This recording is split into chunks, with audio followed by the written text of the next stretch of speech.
So good evening, everyone. Today we have with us Sahana Rabindranath, and she is certified counselor and NLP practitioner. She is also the founder of Switch Now, and she offers counseling and transformational training and coaching.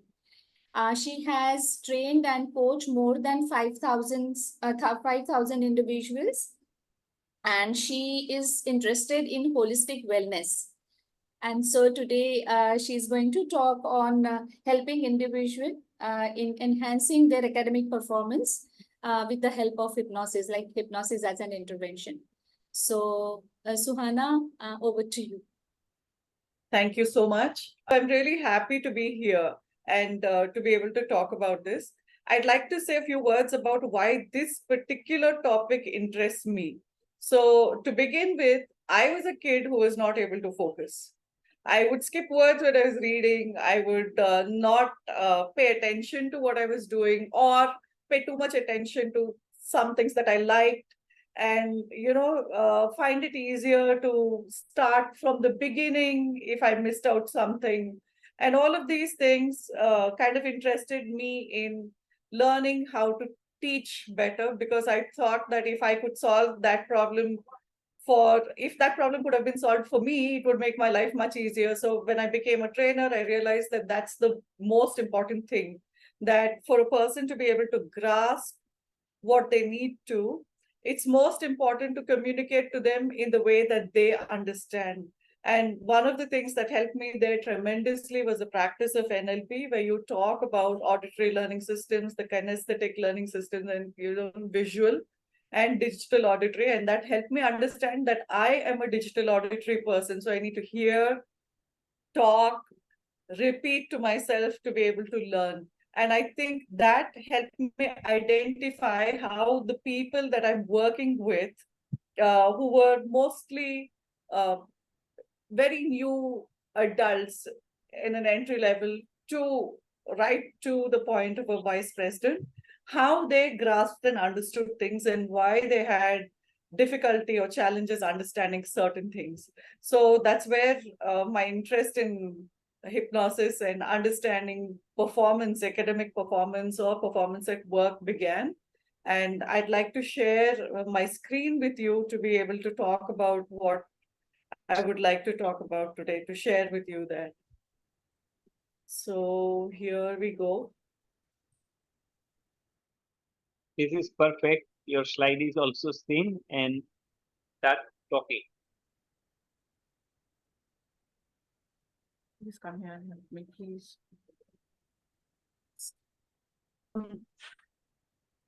If my voice is audible now, I will just go on with the presentation. Yes, Hypnosis has been a topic of interest in fields of psychology and education, and a lot of people have researched. Sir, Yes. my presentation aims to provide a view of the effects of hypnosis in academic performance and the mechanisms that are involved in the process of using hypnosis for education and supporting evidence and its effectiveness. Screen is stalling.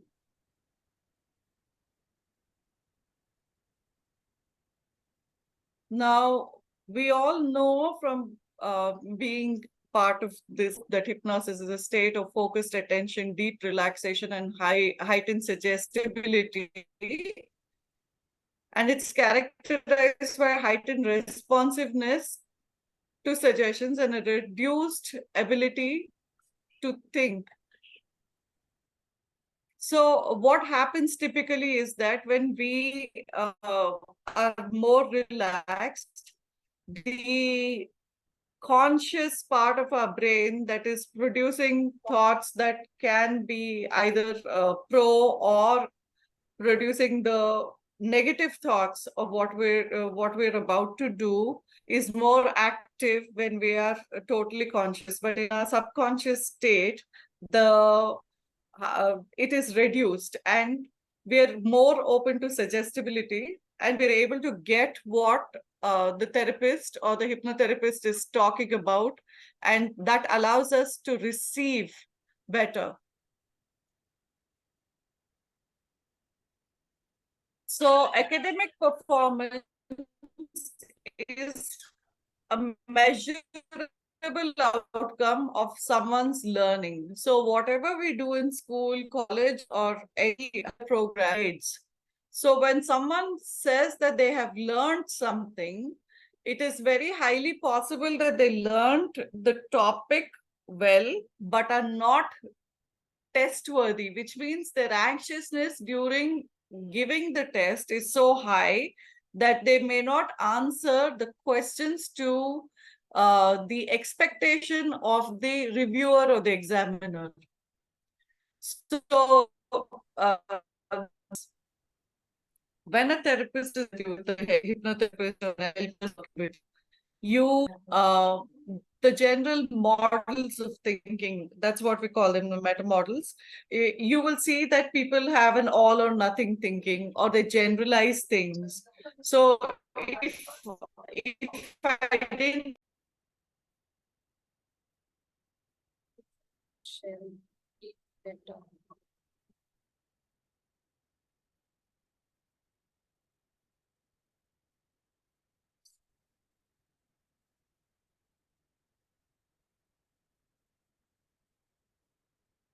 okay, I hope everyone can hear me now.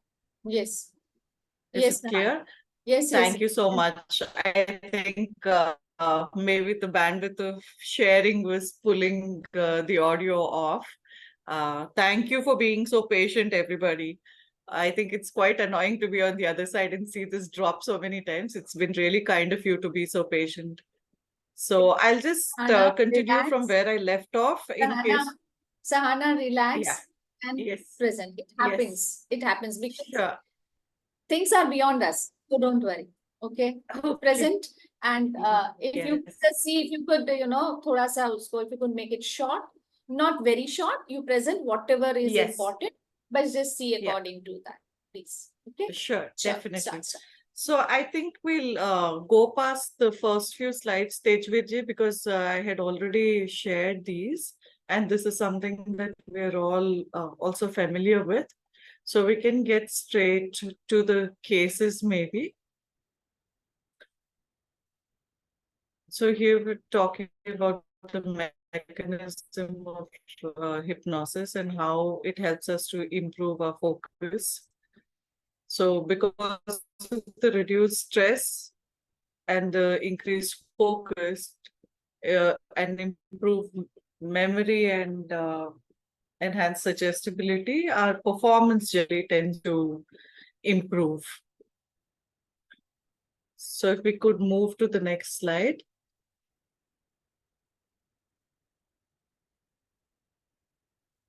Am I still audible? Yes, yes. So there is evidence other than my personal proof that this has worked, like Umeshji was sharing. University of California has cases that have been recorded. Oxford University has recorded cases. University of Toronto has also recorded cases where performance has been improved because of either reduction in stress or in because of the recall capacity improving. So here we have my first case study. Adi, I've changed his name, 15 years old, male child. His challenge was reading and writing. And the reason why this came to be is because when he's a tall child, he was pushed at the back of the class and he was unable to see the board from a particular angle and he had difficulty focusing on what the teacher was writing and keeping up with what the teacher was writing on the board. So he would never complete his class notes, he would never complete his homework because he didn't know what needed to be done. And that somehow became imprint in his mind that I don't know how to read, I don't know how to write, I can't do this. So when he was brought to me, the first thing I did was play an audio. I played an English clip in 3 different accents because he said, I can listen and remember. When he said, I can listen and remember, I said, I'm going to play this audio in 3 different accents. And I played it in 3 different accents. And his accuracy was very high. It was above 95%. And his speed of recall was also pretty good. So I said, okay, if this is your strength, you know how to listen, then you can use that to listen to yourself studying. Just read aloud so that you can hear yourself, you can hear your voice, say your answers aloud so that you know what you want to write down. And I got to the root of his teacher telling him, one of his favorite teachers, in fact, telling him that tu kabhi likh nahi payega. And that sat in the child's head, and he just stopped writing. He stopped, copying things from the board. He stopped paying that teacher, whom he was so fond of, just kind of ticked him off suddenly one day. So the strategy that I used with him was to help him visualize that he's able to read and write with ease. So I would tell him that, tomorrow, Adi, when you go to school, when the teacher writes on the board, somebody is going to ask her a question, she's going to turn around and you're going to say, excuse me, teacher, what's the next word? And he was so fascinated by that he said, yeah. Unconsciously, his response was, yes, that'll happen. And the next day when he came, as a reinforcement, I said the same thing. Adi, when you go to school tomorrow, your teacher's going to write something on the board. Someone will ask her a question. She'll slow down, or something will happen. She'll slow down, and you will be faster than her, and you're going to ask her, teacher, what's the next word? And he said, ye to ho gaya, aaj hua tha class mein. And he was so excited. So I said, great. See, now you know that you can actually keep up with that. And one of the other challenges that I found was that in his class 10, though the child was a Hindi speaking child, at home they spoke Hindi, he did not know his Akshar, and he was expected to pass a CBSE exam in Hindi. And he did not know Telugu, which is the second language that he was being taught. He could not recognize the letters of the alphabet. So when I told the father that, the father's, now you're telling me when he's in 10th. And I'm like, this is something the parents should have known, discovered earlier. And I couldn't say that very harshly. So I said, sir, this is the challenge he's having. Please put him in a tuition class so he can pick up these. And I would sit with him and make him do copywriting for 3 or 4 days in a row for 5 minutes, just 5 minutes. And he would refuse to write first. I said, nothing doing. You're going to sit here and you're going to write in front of me, and we'll see how you don't get it. And he would start to write, and half through he'll say, likh diya, bas hai. And I'd say, no, please write, please write. And he got to a point where he got comfortable with being uncomfortable about writing, with being uncomfortable about being able to write. I told him, you're uncomfortable because you don't recognize the basics.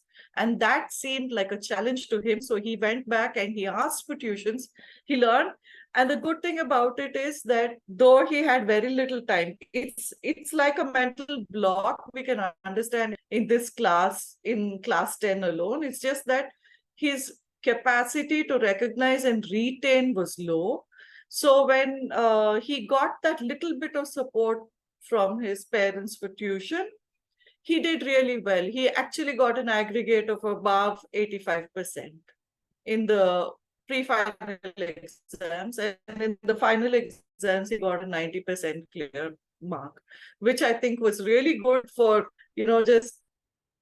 So that was the turnaround with him. I worked with him for about 15 days continuously, and then checked on him every week and then every month till his exams were completed. So he was able to read and write with confidence, and he would read without, was able to go through his information clearly, read the question, answer the question as is expected. So this was one of the cases that I really enjoyed working with, and enjoyed the results as well, because he was doing really well. And like to share my second case study, Tara. Her name is changed here. She's 27 years old. She's been a meritorious student. never failed before because, even in her engineering, she did really well. It was only in her MTech that she had some kind of an issue. And that too because she did not like the college environment or the lecturers. And when she gave a competitive exam, she failed that.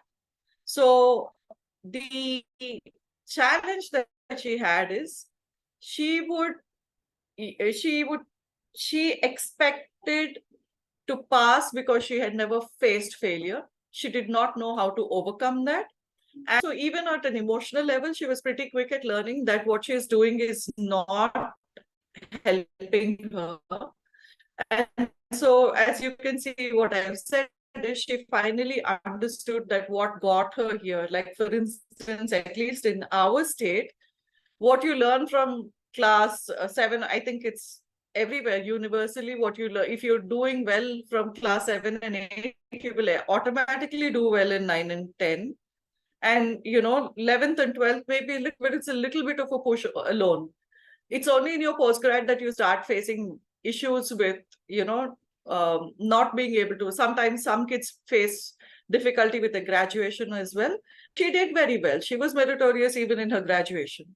So it was only in postgrad that she had difficulty and in the competitive exams. So one of the things that I did was to build her confidence through able to do this. And there are other competitive exams in case she couldn't get through this one, and not to hinge on this particular exam that is called the GATE exam that she was not able to get through. So, I told her to apply for other competitive exams as well, and she was open to that idea. And she started preparing more effectively when I showed her that her method of studying. Like she came to me and she said, I don't know, I don't think I can do this. So I said, let's actually take a test. And her quantitative aptitude without preparing was at 85%. Her language skills were at 85%. What she had very great difficulty was with general awareness, which is the political economic scenario in the country right now, and the most, and marketing and all those kind of things that are included in general awareness. She had no idea of those things. And the other one thing that she was not comfortable was with reasoning. But even with reasoning, she saw that she scored a 55%. So then she was like, oh, this is not as tough as I imagined it to be. Which areas to focus on? Will you please focus on that, Tara? And she just started doing that. She's actually preparing now, and she's preparing in a much better way. So what I had done through hypnosis for her was to remove that block that failing once means failing forever. And that if particular exam is something that if you hinge your life today, especially on with the pace of life, if you hinge on one particular exam or one particular career, it may not work for you. So learn to open your avenues, look at other things, and to work with that. And mostly I found, like Umesh had said, that this child had some kind of trauma that was unexplained. Like she came from a family where her parents are separated. Mother would never talk about the father, so she never even asked who her father was. And she just knew his name, and that's about it, because she filled out forms and things like that. But she never had an open conversation with her mother about what is happening. So the minute she started failing, everything in life started to collapse for her.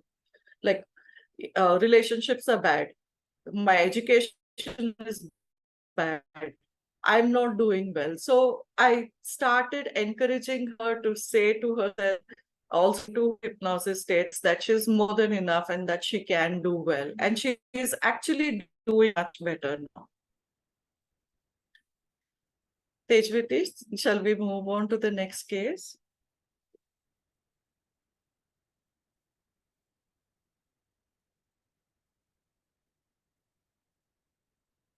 Thank you. This is another 27-year-old male. Challenge was lack of attention.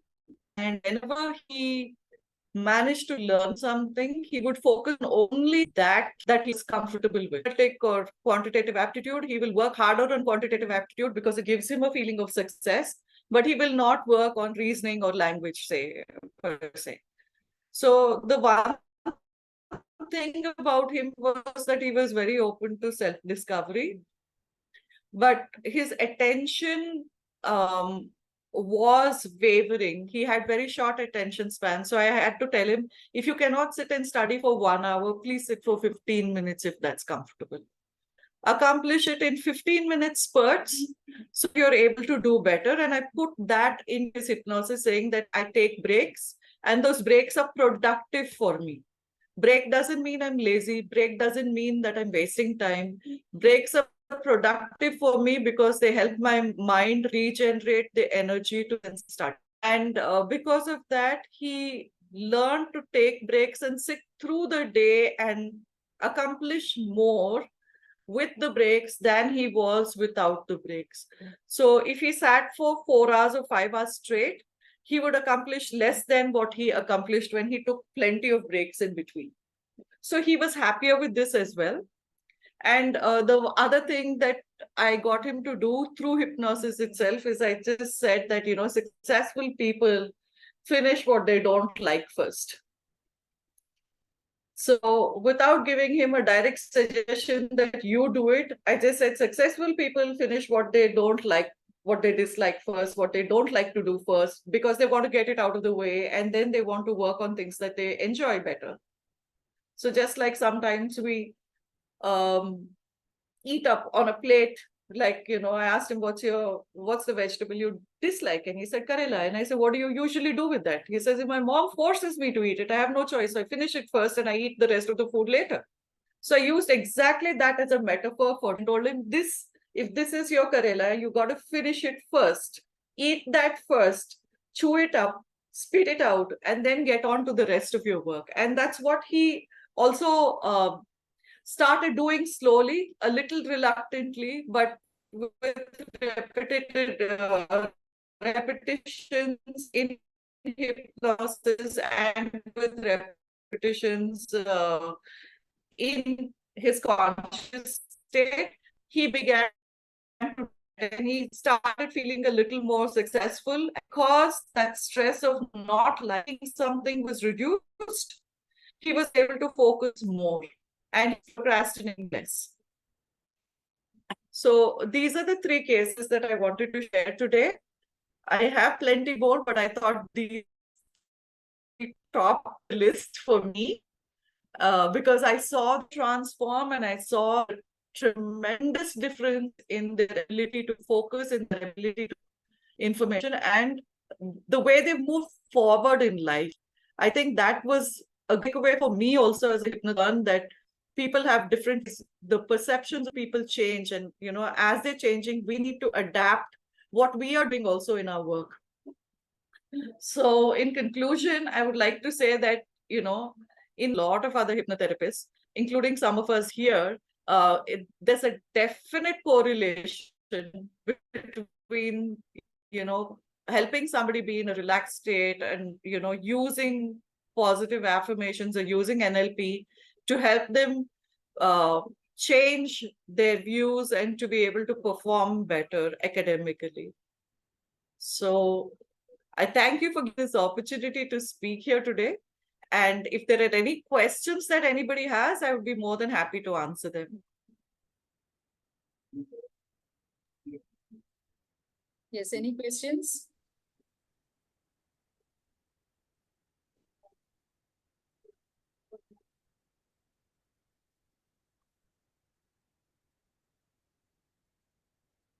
Anyone is interested? Anyone would like to ask question?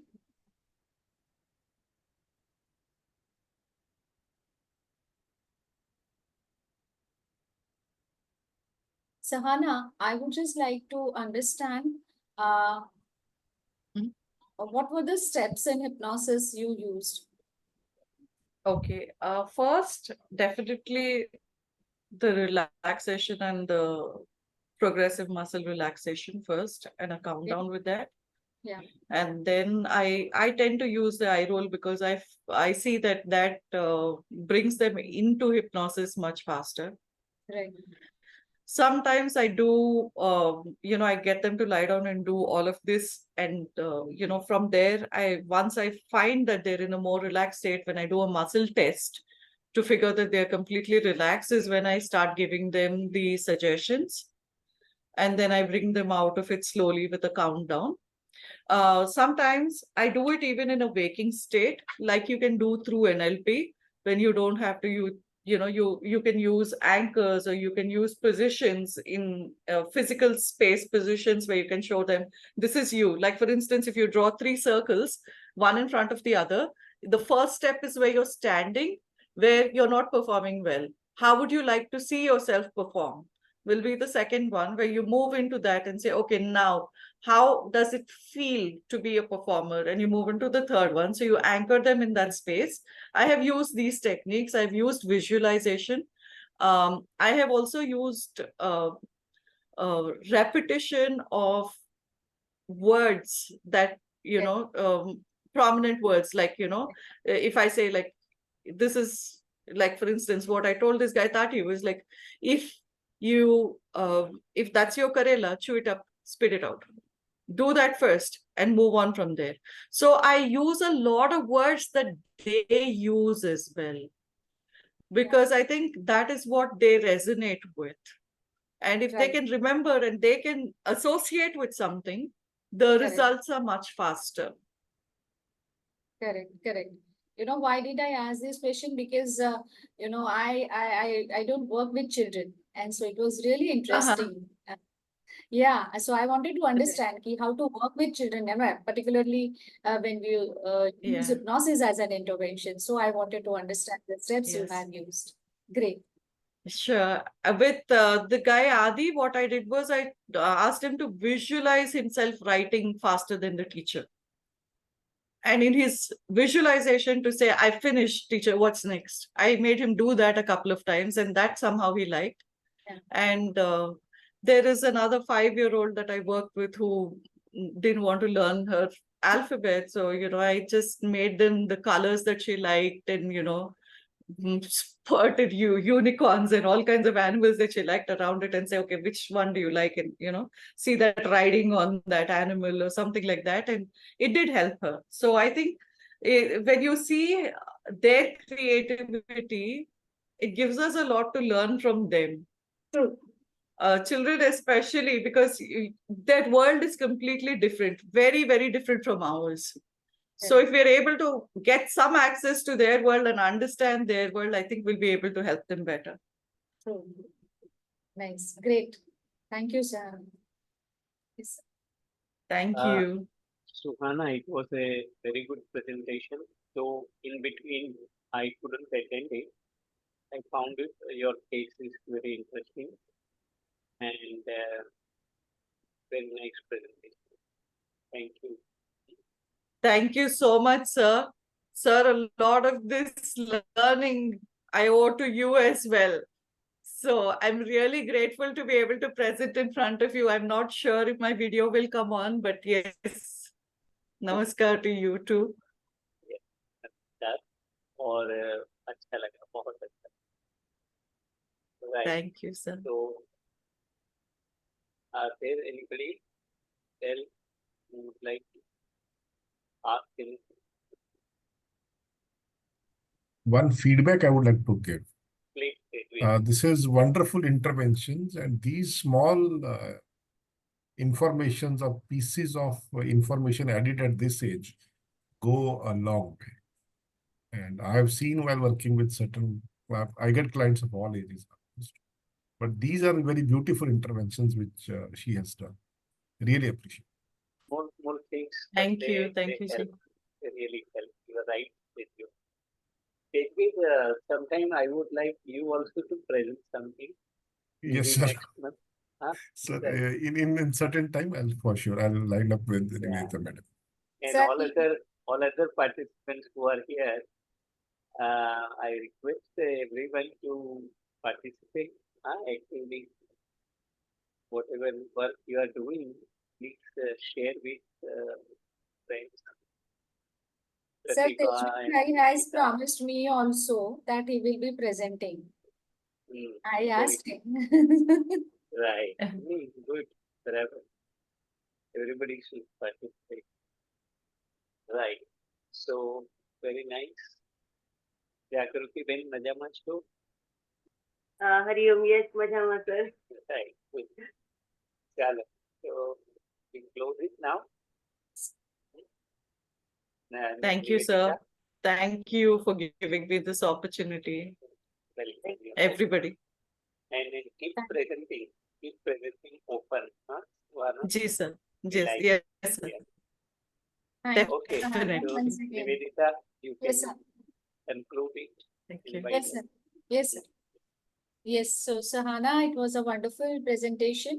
And as I mentioned earlier also that, and I asked you that the steps you have, done in hypnosis with particularly with children, because it is difficult to work with children and with the technique like hypnosis, and you have really done a wonderful job. So we are looking forward to, listen to more cases from you. And that was really nice presentation. Thank you, Sahana. Have a great life ahead. Thank you. And thank you, Thank you. everyone. There was little bit you. technical problem and you all patiently waited. So thank you so much. Thank you. Thank you. Yes, thank you, everybody. Namaste. you. Bye. Namaste.